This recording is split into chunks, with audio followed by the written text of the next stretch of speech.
श्रीधाम वृंदावन में एक संत घूमते थे। उन्हें देखकर कोई यह नहीं कहता था कि स्वामी जी आ रहे हैं, संत जी आ रहे हैं, बाबा जी आ रहे हैं। ना, वे एक ही बात कहते थे, जज साहब आ रहे हैं। उन्हें देखकर हर कोई कहता जज साहब आ रहे हैं, जज साहब। एक महात्मा ने पूछा कि इनको जज साहब क्यों बोलते हैं? तो उन संत ने बड़ी अद्भुत बात बताई कि पहले ये जज ही थे। दक्षिण भारत के किसी कस्बा नुमा छोटे से शहर में जज के पद पर थे और उसी शहर के पास एक छोटा सा गांव में रहने वाला एक केवट, वो इतना सरल था, इतना सरल। कोई भी पूछता केवट भैया वो बात कैसी है, तो केवट कहता रघुनाथ जी जाने, मैं तो कुछ नहीं जानता। इतना सरल। लोगों ने उसका नाम रख दिया भोला। कोई कुछ भी पूछता भैया रघुनाथ जी जाने, मैं तो नहीं जानता कुछ, रघुनाथ जी जाने। केवट के दो बेटे, एक बेटी। बेटी विवाह के योग्य सयानी हुई। बेटों ने कहा कि पिताजी गांव के साहूकार सेठ जी से रुपया उधार ले ले, विवाह के बाद चुका देंगे, हम लोग कमाई करेंगे। ठीक है। सेठ जी के पास गया, 200 रुपए उधार लिया, ब्याज की दर तय हो गई। भाइयों ने बहन का विवाह किया, बेटी घर से विदा हुई पिता के घर के लिए। केवट ने भी घर छोड़ दिया, श्री रघुनाथ जी के मंदिर में ही रहने लगा। मंदिर में रहता, झाड़ू लगाता, रघुनाथ जी का दर्शन करता, आनंदित रहता। बेटों ने कमाई की, पैसा केवट को लाकर दिया, पिताजी जिनसे उधार लिया है वापिस करें। केवट गया, सेठ जी को रुपया वापिस दिया, ब्याज दिया। सेठ जी ने रसीद लिख ली, हिसाब किताब चुकता, पाई पाई से पैसा प्राप्त। केवट को दी रसीद, पढ़ो क्या लिखा है। केवट बोला मैं कुछ नहीं जानता, रघुनाथ जी जाने। सेठ के मन में पाप आ गया, ये रसीद हमें दे दो, ये कागज हमें दे दो। और दूसरे कागज पर कुछ ऐसे ही लिख कर दिया, पानी ले आओ। वो पानी लेने गया, कागज बदल दिया। केवट जो कागज लेकर आए उस पर ऐसे ही कुछ लिखा था। रघुनाथ जी के चरणों में रसीद समझ के कागज को रखा, फिर अपने कक्ष की अलमारी में रख दिया और प्रसन्न रहने लगा। इसी भाव में रहता। केवट ने भगवान के भरोसे सब छोड़ दिया था और सेठ जी ने केवट के विरुद्ध मुकदमा कर दिया और मुकदमा इन्हीं जज साहब की अदालत में आया, इन्हीं जज साहब के।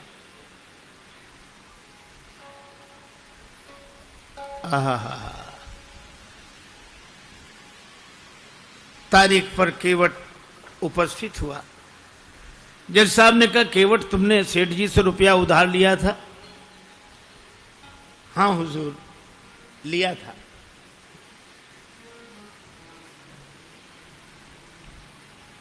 दे दिया? हाँ दिया साहब। कोई प्रमाण है? ये रसीद। जज साहब ने देखा, बोले इससे तो सिद्ध नहीं होता कि तुम रुपया दे चुके हो। केवट रोने लगा, हुजूर माई बाप हम तो इसी को सब कुछ समझे थे। जज साहब को दया लगी, अच्छा रो मत, तुम ये बताओ जब तुमने सेठ जी को रुपया वापस दिया तब तुम्हारे और सेठ जी के बीच में कोई और था? केवट उसी सहजता में बोला कि हमारे और सेठ जी के बीच में उस समय सिवा रघुनाथ जी के कोई नहीं था। उसने लिया रघुनाथ जी का नाम और जज साहब ने समझा रघुनाथ जी इनके गांव के रहने वाले कोई सज्जन होंगे। अच्छा तुम जाओ अगली तारीख को आना। जज साहब ने अपने खर्चे से सम्मन जारी कर दिया रघुनाथ जी के नाम। अब चपरासी पूरे गांव में घूमे, मजे की बात रघुनाथ जी नाम का कोई आदमी नहीं था वहां। किसी ने कहा रघुनाथ जी का मंदिर जरूर है। चपरासी बोला वही बताओ। मंदिर पर गया, पुजारी जी बाहर बैठे सीताराम सीताराम सीताराम सीताराम सीताराम कर रहे थे और जो चपरासी ने देखा, पुजारी जी से बोला रघुनाथ जी का मंदिर यही है? पुजारी जी बोले हाँ। तो ले लो। अब पुजारी जी ने जो देखा कि सम्मन, मन में सोचने लगे जब भगवान ने मंगा ही लिया है तो हम वापस काहे को करें। हस्ताक्षर पुजारी जी ने कर दिए। चपरासी समझा कि यही रघुनाथ जी हैं और सम्मन रघुनाथ जी के चरणों में रखते हुए पुजारी जी ने कहा कि वाह प्रभु क्या लीला है, भक्त जो न कराएं सो थोड़ा। आपके लिए मुकुट कई बार आया, पोशाक कई बार आई, हार कई बार आए, अरे पैजनी करधनी कई बार आई होगी, लेकिन सम्मन पहली ही बार आया होगा। केवट से कहा कि तूने रघुनाथ जी का नाम क्यों लिखा दिया वहां? केवट बोला जब सब जगह रहते तो वहां भी थे, झूठा काहे को लिखा दिया। अब रघुनाथ जी जाने, वह निश्चिंत रहता है। अब राम जी जाने, मंदिर में झाड़ू लगाए तो रघुनाथ जी की तरफ देखे, बर्तन मांजे तो रघुनाथ जी की तरफ देखे। जीवन ऐसा बस राम जी के चरणों में समर्पित। तारीख के एक दिन पहले पुजारी जी ने कहा केवट तुम जाओ अदालत में ताकि समय से पहुंच जाओ। अब रही रघुनाथ जी के मन की तो रघुनाथ जी जाने। केवट तो प्रणाम करके चला गया। दूसरे दिन सवेरे सवेरे पुजारी जी आज जल्दी जागे, स्नान किया, भगवान को स्नान कराया, नई पोशाक पहनाई, बड़ी जल्दी कुछ बनाकर भगवान को भोग लगाया। सोच रहे थे आज भगवान को पहली बार बाहर जाना है, कपड़े अच्छे होने चाहिए, कुछ खा पी के जाएंगे तो भूखे नहीं रहेंगे। लेकिन आंखों में आंसू भरकर यही कहते जाइए जरूर, उसका आपके अलावा और कोई नहीं है।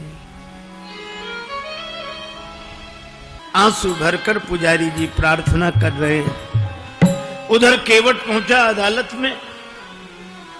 जज साहब ने कहा केवट तुम्हारे गवाह कहां हैं? केवट बोला हुजूर वो तो सब जगह रहते हैं, यहीं कहीं होंगे, यहीं कहीं होंगे, बुलवाओ। चपरासी को आदेश हुआ। चपरासी ने कहा रघुनाथ हाजिर हैं, रघुनाथ हाजिर हैं, रघुनाथ हाजिर हैं, रघुनाथ हाजिर हैं, हाजिर हैं। ऐसे 3 नारे जो लगाए हैं तो क्या देखा? चाल लटपटी सी, एक वृद्ध की झुकी सी देह। लड़खड़ाते हुए एक बूढ़ा आदमी लाठी टेकते हुए आ रहा है, वहीं से इशारा कर रहा है कि आ रहा हूं।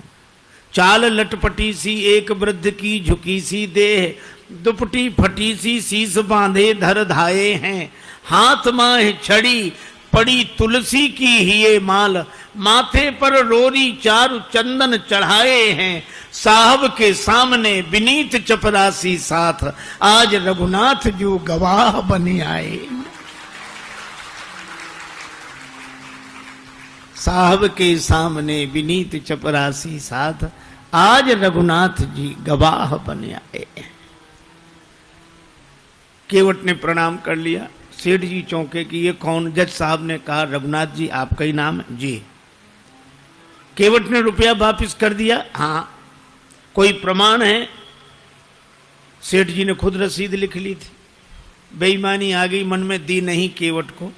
सेठ जी को यहीं रखा जाए, इनकी बैठक में रखा हुआ रजिस्टर मंगाया जाए। उस रजिस्टर में वो रसीद अब तक सुरक्षित है। सर्वांतरयामी भगवान से क्या छिप सकता था।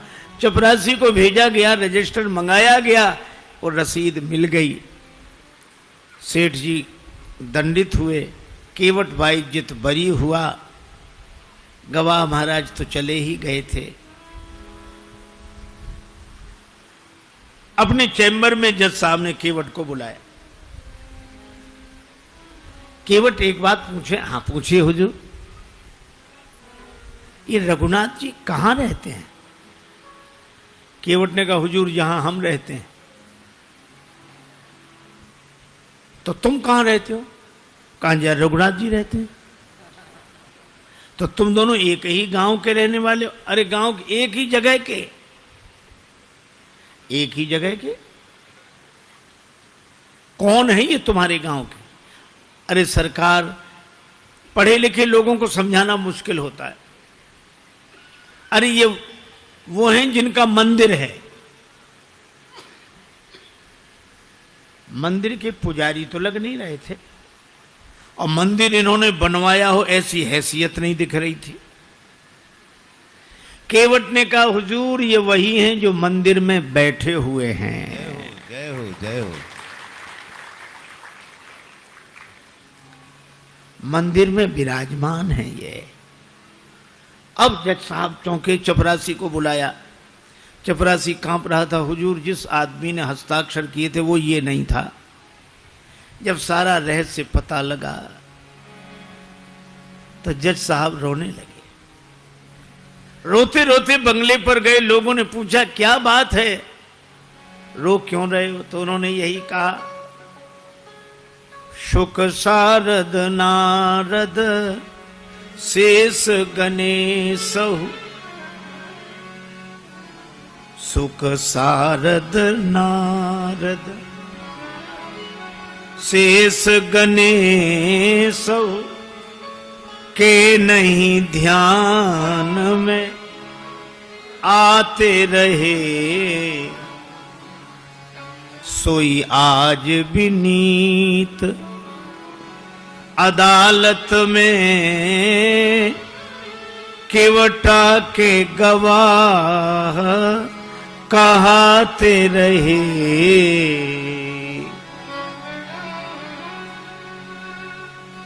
जो शुक सनकादिक के ध्यान में नहीं आए वे भगवान आज केवट की गवाही देते रहे।